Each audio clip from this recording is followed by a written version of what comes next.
Le cœur de Camille battait si fort qu'elle craignait qu'il n'éclate. À 18 ans, elle poussait pour la première fois la porte vitrée d'un sauna lesbien, le Rêve d'ébène, niché dans une ruelle discrète du Marais à Paris. La vapeur, chaude et dense, l'enveloppa comme une étreinte interdite, et elle sut immédiatement qu'elle venait de franchir une frontière invisible. Camille, une lycéenne française aux cheveux châtains et aux yeux noisettes, n'avait jamais osé explorer cette part d'elle-même. Elle était curieuse, terrifiée, et irrésistiblement attirée par cet endroit dont elle avait entendu parler dans des murmures sur les forums en ligne.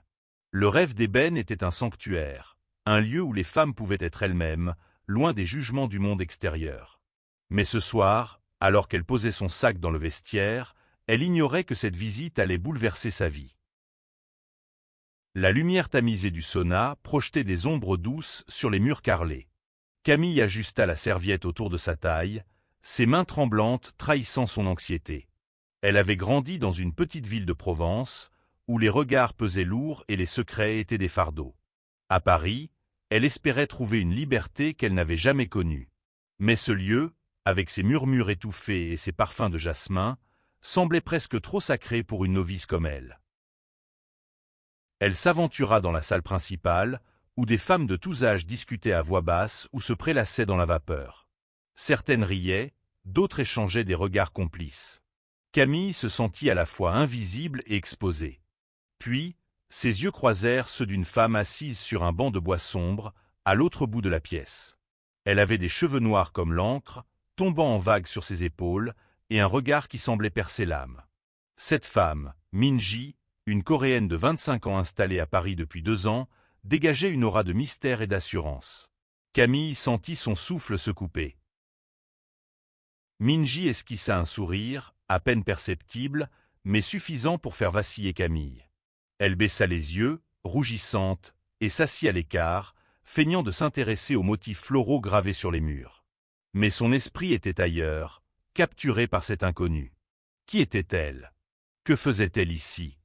Et pourquoi son regard semblait-il dire qu'elle savait quelque chose que Camille ignorait? La soirée s'écoulait lentement, rythmée par le murmure de l'eau et les éclats de rire discrets. Camille, maladroite, tenta de se fondre dans l'ambiance. Elle s'approcha du bassin central, où l'eau chaude scintillait sous la lumière des lanternes. Elle y plongea un pied, puis l'autre, laissant la chaleur apaiser ses nerfs à vif. Mais chaque fois qu'elle relevait les yeux, Minji était là, à quelques mètres, observant, attendant. Finalement, Minji se leva et s'approcha. « Première fois ?» demanda-t-elle en français, avec un léger accent chantant qui trahissait ses origines coréennes. Sa voix était douce, mais il y avait une pointe d'amusement dans son ton, comme si elle avait déjà deviné la réponse. Camille hocha la tête, incapable de trouver ses mots. « Oui, je ne sais pas trop ce que je fais ici, » murmura-t-elle, ses joues s'enflammant. Minji rit doucement. « Personne ne sait vraiment, la première fois. Mais tu es là. C'est un début. » Elle s'assit à côté de Camille, assez près pour que leurs épaules se frôlent. « Je m'appelle Minji. Et toi ?» « Camille, » répondit-elle, la gorge serrée. Ce simple échange semblait chargé d'une intensité qu'elle ne comprenait pas encore. Minji lui raconta qu'elle était venue à Paris pour étudier l'art, mais qu'elle avait trouvé bien plus que des cours dans cette ville. Elle parlait avec une aisance qui contrastait avec la timidité de Camille, mais ses mots étaient empreints d'une sincérité désarmante. Elles discutèrent pendant des heures, oubliant la vapeur et le temps qui s'écoulait. Minji partagea des bribes de sa vie en Corée, où elle avait grandi dans une famille stricte, étouffée par des attentes qu'elle ne pouvait pas remplir. Là-bas, être soi-même peut être un acte de rébellion, dit-elle, ses yeux s'assombrissant. Camille, fascinée, buvait ses paroles. Elle n'avait jamais rencontré quelqu'un qui parlait avec une telle franchise de ses luttes intérieures. Mais alors que la soirée touchait à sa fin, un incident brisa l'harmonie. Une femme plus âgée, aux cheveux grisonnants et au regard sévère, s'approcha de leur coin. « Vous parlez bien fort pour des étrangères », lança-t-elle à Minji, son ton teinté de mépris. Le mot « étrangère » claqua comme une insulte, et Camille sentit son estomac se nouer. Minji, cependant, ne s'y a pas, et vous écoutez bien trop pour une invitée, répondit-elle calmement, mais avec une fermeté qui fit taire la femme. Camille était impressionnée, mais aussi troublée.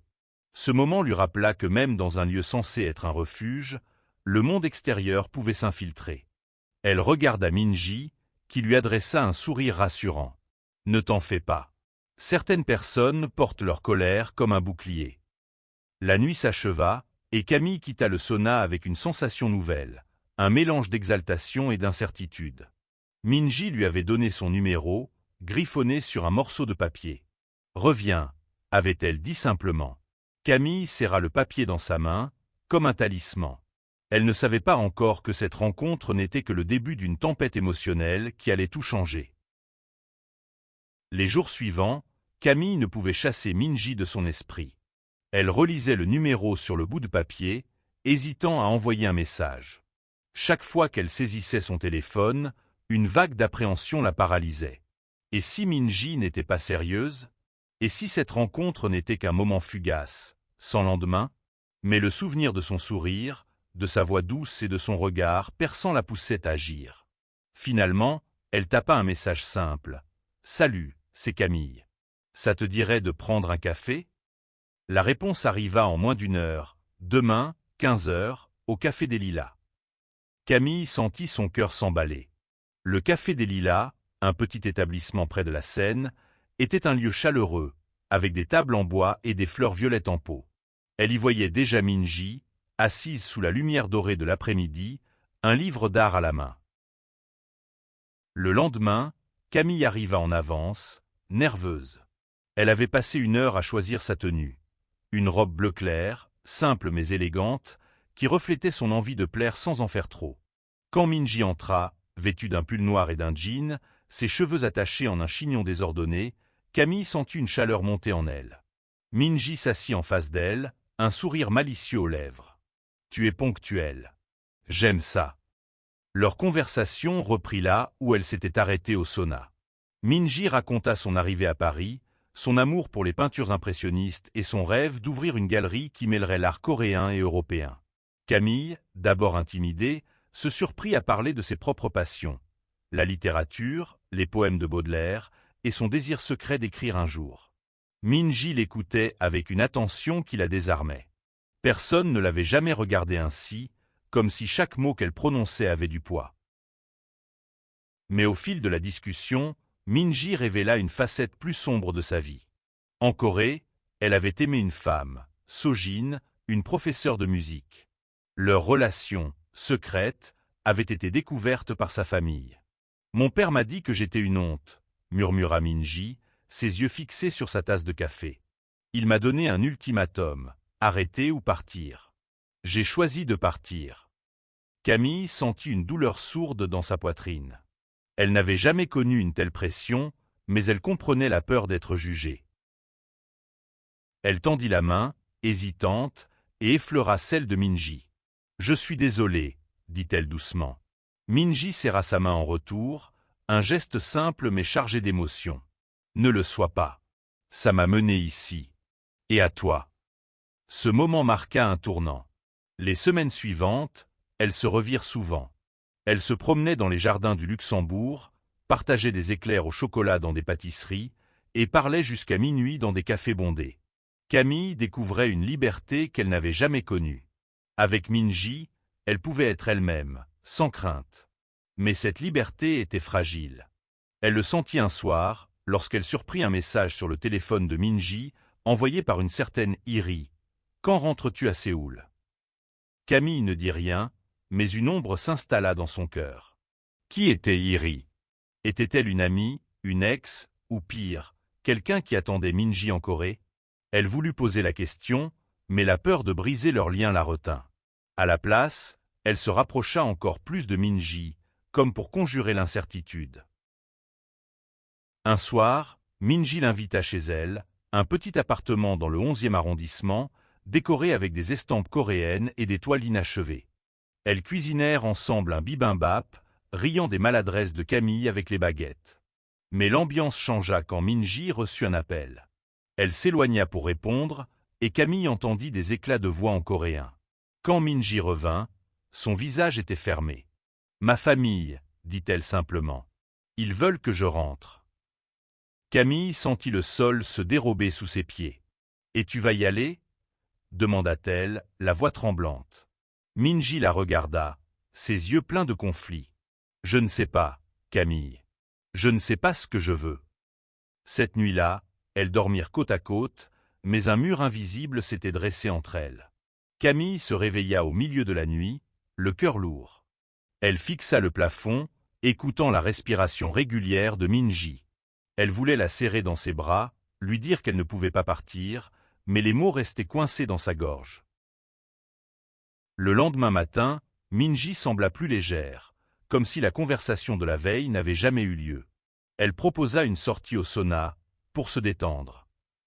Camille accepta, espérant retrouver l'intimité de leur première rencontre. Mais en elle, une question brûlait. Combien de temps leur restait-il? De retour au rêve d'ébène, Camille sentit une étrange familiarité. La vapeur, les murmures, les regards furtifs. Tout était comme la première fois, mais l'atmosphère entre elle et Minji avait changé. Une tension nouvelle flottait, comme un fil prêt à se rompre. Camille voulait parler du message de Iri, de l'appel de la famille de Minji, mais elle craignait de briser la magie fragile de leur lien. Elles s'installèrent dans un coin tranquille du sauna, leurs serviettes serrées autour d'elles. Minji, d'ordinaire si confiante, semblait distraite. Elle jouait avec une mèche de ses cheveux, évitant le regard de Camille. « Tu vas bien ?» demanda finalement Camille, incapable de supporter le silence. Minji soupira. « C'est compliqué. Ma famille, ils ne comprennent pas qui je suis. Et ils ne veulent pas essayer. » Elle marqua une pause, puis ajouta « Ils pensent que Paris m'a changé, que je suis perdu. » Camille sentit une bouffée de colère. « Perdu? Tu es plus toi-même ici que n'importe où ailleurs. » Les mots lui avaient échappé, mais ils étaient sincères. Minji la regarda, surprise, puis sourit faiblement. « Tu es adorable quand tu t'énerves. » Elles rirent, et l'atmosphère s'allégea un instant. Mais la réalité pesait toujours. Minji expliqua que sa famille lui avait donné un ultimatum. Rentrer à Séoul pour se reprendre ou être coupé de tout soutien financier. Camille écoutait, le cœur serré. Elle voulait crier que Minji n'avait pas à choisir, que Paris était sa maison désormais, mais elle savait que ce n'était pas si simple. Leur conversation fut interrompue par l'arrivée d'une nouvelle venue, une femme d'une trentaine d'années, française, avec des tatouages délicats sur les bras. Elle s'appelait Élise et se présenta comme une habituée du sauna. Elle s'assit près d'elle, son énergie débordante contrastant avec leur humeur pesante. « Alors, les filles, vous venez souvent ?» demanda-t-elle, un sourire charmeur aux lèvres. Camille sentit une pointe de jalousie. Élise semblait à l'aise, trop à l'aise, et son regard s'attardait sur Minji. Cette dernière, amusée, répondit avec son aisance habituelle, mais Camille ne pouvait s'empêcher de se sentir mise à l'écart. Elle se leva brusquement, prétextant vouloir se rafraîchir. Dans le vestiaire, elle fixa son reflet dans le miroir, luttant contre les larmes. Était-elle assez pour Minji? Ou n'était-elle qu'une passade dans sa vie tumultueuse? Quand elle revint, Minji était seule. « Où est Élise ?» demanda Camille, essayant de cacher son trouble. Minji haussa les épaules. « Partie. Elle parlait trop. » Puis, elle prit la main de Camille. « Tu es partie vite. Tout va bien ?» Camille hésita, puis lâcha « Je ne veux pas te perdre. » Les mots étaient sortis comme un cri du cœur. Minji la regarda, ses yeux brillants d'émotion. « Tu ne me perds pas, Camille. Pas maintenant. » Elles passèrent le reste de la soirée à parler, à rire, à se rapprocher. Minji confia à Camille qu'elle avait toujours rêvé d'une vie où elle pourrait aimer librement, sans peur. En Corée, c'était impossible. Ici, je commence à croire que c'est possible. Grâce à toi. Camille sentit son cœur s'envoler, mais l'ombre de l'incertitude planait toujours. Les semaines suivantes, leur relation s'intensifia. Elles partageaient des moments d'une intimité rare, des nuits à regarder des films coréens sous-titrés, des après-midi à dessiner ensemble, Camille gribouillant des poèmes pendant que Minji peignait. Mais chaque moment de bonheur était teinté d'une peur croissante. Les appels de la famille de Minji se multipliaient, et ses silences devenaient plus lourds. Un jour, alors qu'elle se promenait près de Notre-Dame, Minji s'arrêta soudain. « Camille, il faut que je te dise quelque chose. » Son ton était grave. Camille sentit son estomac se nouer. « Iris est ma sœur. Elle veut que je rentre pour arranger les choses avec mes parents. » Camille resta sans voix, soulagée d'apprendre que Iris n'était pas une rivale, mais terrifiée par ce que cela impliquait. « Et tu vas le faire ?» demanda-t-elle, la gorge sèche. Minji détourna le regard. « Je ne sais pas. Je ne veux pas te quitter, mais je ne peux pas abandonner ma famille. » Pas complètement. Ce soir-là, Camille rentra seule chez elle, le cœur lourd. Elle s'assit à son bureau, griffonnant des vers sur la peur de perdre ce qu'on aime. Elle voulait se battre pour Minji, mais comment lutter contre un océan de distance et de tradition? Les semaines passèrent, et la relation entre Camille et Minji devint un mélange de passion et de fragilité. Chaque moment ensemble était précieux, mais l'ombre du départ imminent de Minji pesait sur elle. Camille tentait de se convaincre que l'amour pouvait triompher de tout, mais au fond, elle craignait que la réalité ne soit plus forte. Un soir, Minji invita Camille à une exposition dans une petite galerie du Marais. Les murs étaient couverts de peintures vibrantes, des œuvres de Minji mêlant des motifs coréens traditionnels à des touches modernes. Camille était fascinée par la façon dont Minji capturait l'émotion dans chaque coup de pinceau. « C'est toi qui m'inspires », murmura Minji en lui prenant la main, loin des regards des autres invités. Mais la soirée fut troublée par un message. Minji fronça les sourcils en lisant son téléphone. « C'est Iris, dit-elle. Mes parents ont réservé un billet pour moi. Ils veulent que je rentre la semaine prochaine. » Camille sentit son monde s'effondrer. « La semaine prochaine ?» répéta-t-elle, la voix tremblante. Minji hocha la tête, les yeux baissés. « Je ne veux pas partir, Camille. Mais je ne sais pas comment leur dire non. » Cette nuit-là, elles restèrent éveillées jusqu'à l'aube, discutant de leurs peurs et de leurs espoirs. Camille confia à Minji qu'elle n'avait jamais parlé de sa sexualité à sa famille. « Je ne sais pas s'ils accepteraient, » avoua-t-elle. Minji serra sa main. « Tu n'es pas obligée de le faire maintenant. Mais quand tu seras prête, tu verras que la vérité te libère, même si elle fait mal. » Ces mots restèrent gravés dans l'esprit de Camille. Elle voulait être courageuse, comme Minji l'avait été en quittant la Corée. Mais la peur de perdre Minji la consumait. Elle proposa une idée folle. « Et si tu restais? On pourrait vivre ensemble, ici, à Paris. » Minji sourit, mais ses yeux étaient tristes. « J'aimerais ça. Mais je ne peux pas fuir éternellement. Ma famille, c'est compliqué. Ils ont besoin de moi, même s'ils ne me comprennent pas. » Le lendemain, Camille décida de faire un geste audacieux. Elle invita Minji au Rêve d'ébène pour une soirée spéciale. Elle avait préparé un poème, inspiré par leur histoire, qu'elle voulait lui lire. Le sauna était plus calme ce soir-là, presque intime. Assise près du bassin, Camille prit une profonde inspiration et commença à lire. « Dans la vapeur, je t'ai vu. Un éclat d'ébène dans la brume. Ton sourire, une promesse, un défi. » Minji écoutait, les larmes aux yeux. Quand Camille finit, elle l'embrassa, un baiser doux mais chargé d'urgence. « Personne ne m'a jamais écrit quelque chose d'aussi beau, » murmura Minji. Mais leur moment fut interrompu par un appel. Minji répondit, et Camille reconnut la voix stridente de Iris à l'autre bout. La conversation fut brève, mais quand Minji raccrocha, elle semblait secouée. « Mes parents ont découvert que je fréquente des lieux comme celui-ci, » dit-elle. « Ils disent que je les déshonore. » Camille sentit une rage monter en elle. « Ils n'ont pas le droit de te dire qui tu dois être, » s'exclama-t-elle. Minji la regarda, partagée entre gratitude et désespoir. « Ce n'est pas si simple, Camille. En Corée, la famille, c'est tout. » Elles rentrèrent en silence, main dans la main, mais le poids de l'avenir les écrasait. Camille passa la nuit à écrire, essayant de mettre des mots sur sa douleur. Elle voulait trouver un moyen de garder Minji, mais elle savait que l'amour ne pouvait pas tout résoudre. Le lendemain, Minji annonça qu'elle avait pris une décision. « Je vais rentrer à Séoul, » dit-elle, la voix brisée. « Mais seulement pour parler à mes parents.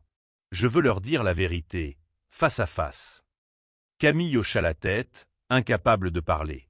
Elle voulait croire que Minji reviendrait, mais une partie d'elle craignait que ce ne soit la fin. Les jours précédant le départ de Minji furent un tourbillon d'émotions. Camille oscillait entre l'espoir et le désespoir, cherchant des moyens de prolonger chaque instant avec elle. Elles passaient leur journée à explorer Paris, comme pour graver la ville dans leur mémoire. Elles marchaient le long des quais, s'arrêtaient dans des librairies poussiéreuses et s'embrassaient sous les ponts, indifférentes aux passants. Mais chaque sourire était teinté de tristesse. Camille voyait dans les yeux de Minji un conflit qu'elle ne pouvait pas apaiser. Une nuit, alors qu'elles étaient allongées sur le lit de Minji, entourées de toiles inachevées, Camille murmura « Et si tu ne reviens pas ?» Minji se redressa, ses cheveux tombant sur son visage. « Je reviendrai, » dit-elle avec une conviction qui semblait fragile. « Mais je dois faire ça. Pour moi. Pour nous. » Camille hocha la tête, mais une peur sourde la rongeait. Elle imaginait Minji à Séoul, confrontée à une famille inflexible, à une société où l'acceptation était rare. Elle voulait la protéger, mais elle savait que cette bataille appartenait à Minji. Le jour du départ arriva trop vite. À l'aéroport Charles de Gaulle, Camille serra Minji dans ses bras, retenant ses larmes. « Promets-moi que tu m'écriras, » dit-elle. Minji sourit, les yeux brillants. « Je te le promets. Et je te ramènerai un souvenir de Séoul. » Elles s'embrassèrent une dernière fois, un baiser désespéré, comme si elles pouvaient arrêter le temps. Puis Minji disparut derrière les portes de l'embarquement, laissant Camille seule avec un vide qu'elle n'avait jamais ressenti. Les semaines qui suivirent furent un supplice. Minji envoyait des messages sporadiques, racontant son arrivée à Séoul, ses retrouvailles tendues avec sa famille. « Ils ne comprennent pas, » écrivait-elle. « Mais je leur parle. Je tiens bon. » Camille lisait chaque mot avec avidité, cherchant des signes d'espoir. Pour combler le vide, elle retourna au rêve d'ébène. Le sauna, autrefois un lieu de découverte, semblait désormais hanté par le souvenir de Minji. Élise, la femme tatouée, était là, et elle tenta de lier conversation. « Tu as l'air perdu, » dit-elle avec un sourire. Camille haussa les épaules, peu encline à parler. Mais Élise insista, et elles finirent par discuter. Élise lui raconta son propre parcours, ses luttes pour être acceptée en tant que lesbienne dans une famille conservatrice. « Ça prend du temps, » dit-elle. « Mais tu trouveras ta place. » Ces mots résonnèrent en Camille. Elle réalisa qu'elle devait aussi faire face à ses propres peurs. Elle n'avait toujours pas parlé à sa famille de qui elle était. Encouragée par Élise, elle décida d'écrire une lettre à ses parents, un premier pas vers la vérité. Elle passa des heures à choisir ses mots, décrivant son amour pour Minji, sa découverte d'elle-même au sauna et son espoir d'être acceptée. Quand elle envoya la lettre, elle sentit un poids s'envoler, mais aussi une nouvelle angoisse. Et si ses parents réagissaient mal? Et si elle perdait leur amour, comme Minji risquait de perdre celui de sa famille? Un soir, alors qu'elle relisait un message de Minji, son téléphone sonna. C'était sa mère. Camille décrocha, le cœur battant. « On a reçu ta lettre, » dit sa mère, la voix tremblante. « On veut parler. Viens à la maison ce week-end. » Camille passa les jours suivants dans un mélange d'espoir et de terreur. Elle imaginait les pires scénarios, mais aussi la possibilité d'une réconciliation. Pendant ce temps, les messages de Minji se faisaient plus rares, et Camille craignait qu'elle ne s'éloigne. Le week-end chez ses parents fut un moment de vérité pour Camille. Assise dans le salon de leur maison en Provence, elle sentit le poids des regards de ses parents. Sa mère, Claire, avait les yeux rougis, comme si elle avait pleuré. Son père, Marc, restait silencieux, les bras croisés. Camille leur raconta tout, le sauna, Minji, la découverte de son identité. Elle parla avec une honnêteté brute, les larmes coulant sur ses joues. À sa surprise, sa mère s'approcha et la serra dans ses bras. « On t'aime, Camille, » dit-elle. « Ça va prendre du temps, mais on veut comprendre. » Son père, plus réservé, ajouta « On ne veut pas te perdre. » Ce n'était pas une acceptation totale, mais c'était un début. Camille rentra à Paris avec un mélange de soulagement et d'espoir. Mais à son retour, Elle trouva un message de Minji qui la glaça. « Je ne peux pas revenir tout de suite. Mes parents, c'est plus dur que je ne le pensais. » Camille sentit une panique monter. Elle répondit, demandant des détails, mais Minji resta vague. Les jours devinrent des semaines, et les messages se raréfièrent encore. Camille tenta de se plonger dans ses études, ses poèmes, ses visites au sauna. Élise devint une amie inattendue, l'encourageant à continuer d'écrire. « Tu as une voix, » lui dit-elle. « Utilise-la. » Camille commença à partager ses poèmes dans des cercles littéraires, gagnant en confiance. Mais son cœur restait à Séoul, avec Minji. Un soir, alors qu'elle feuilletait un carnet rempli de souvenirs de leurs moments ensemble, elle reçut un appel inattendu. C'était Minji. « Camille, » dit-elle, la voix brisée. « J'ai besoin de toi. » Minji raconta que ses parents l'avaient forcé à rencontrer un homme, un mariage arrangé qu'il voyait comme une solution à son problème. Elle avait refusé, provoquant une dispute explosive. « Je leur ai dit que je t'aime, » murmura Minji. « Ils m'ont mise à la porte. » Camille sentit son cœur se serrer. « Où es-tu » demanda-t-elle. Minji était chez sa sœur, Iri, qui, contrairement à ses parents, essayait de la soutenir. « Je veux revenir à Paris, » dit Minji. « Mais je n'ai plus rien. Mes parents ont coupé tout contact. » Camille agit sans réfléchir. « Prends le premier vol. Je t'attendrai. » Elle passa la nuit à organiser, économisant chaque centime pour aider Minji. Elle contacta Élise, qui lui offrit de partager son appartement temporairement. La communauté du rêve d'ébène se mobilisa aussi, proposant des contacts pour trouver du travail à Minji. Quand Minji atterrit à Paris, Camille était là, à l'aéroport, les larmes aux yeux. Elles tombèrent dans les bras l'une de l'autre, et pour la première fois depuis longtemps, Camille sentit que l'avenir était possible. Minji, épuisé mais déterminé, murmura « Je suis chez moi, maintenant. Avec toi. » Les mois qui suivirent furent une reconstruction. Minji s'installa dans l'appartement d'Élise, puis trouva un petit studio avec Camille, grâce à l'aide de leurs amis du sauna. Elle recommença à peindre, ses toiles devenant plus audacieuses, reflétant sa liberté retrouvée. Camille, encouragée par Minji, publia ses poèmes dans un recueil collectif, gagnant une petite notoriété dans les cercles parisiens. Leur relation n'était pas sans défi. Minji luttait avec le poids de sa rupture familiale, et Camille apprenait à naviguer dans sa nouvelle identité. Mais elles se soutenaient mutuellement, trouvant du réconfort dans les petites choses. Un café partagé, une promenade sous la pluie, une soirée au rêve d'ébène où elles pouvaient être elles-mêmes. Un an après leur rencontre, elles retournèrent au sauna pour célébrer. La vapeur, les rires, les regards complices, tout semblait familier, mais elles n'étaient plus les mêmes. Camille n'était plus la jeune fille timide de 18 ans, et Minji n'était plus une étrangère en quête de refuge. Elles étaient un couple, unis par un amour qui avait surmonté la distance, la peur et les préjugés. Assise près du bassin, Camille prit la main de Minji. « Tu te souviens de notre première rencontre ?» demanda-t-elle. Minji sourit. « Comment pourrais-je oublier? Tu étais si nerveuse. Et tellement belle. » Elles rirent, puis s'embrassèrent, indifférentes au regard autour d'elles. Le rêve d'ébène avait été le début de leur histoire, un lieu où elles avaient trouvé non seulement l'amour, mais aussi le courage d'être elles-mêmes. Camille pensa à sa famille, qui apprenait lentement à l'accepter, et à celle de Minji, qui restait un vide douloureux. Mais ensemble, elles construisaient une nouvelle famille, faite d'amis, de rêves et d'espoir.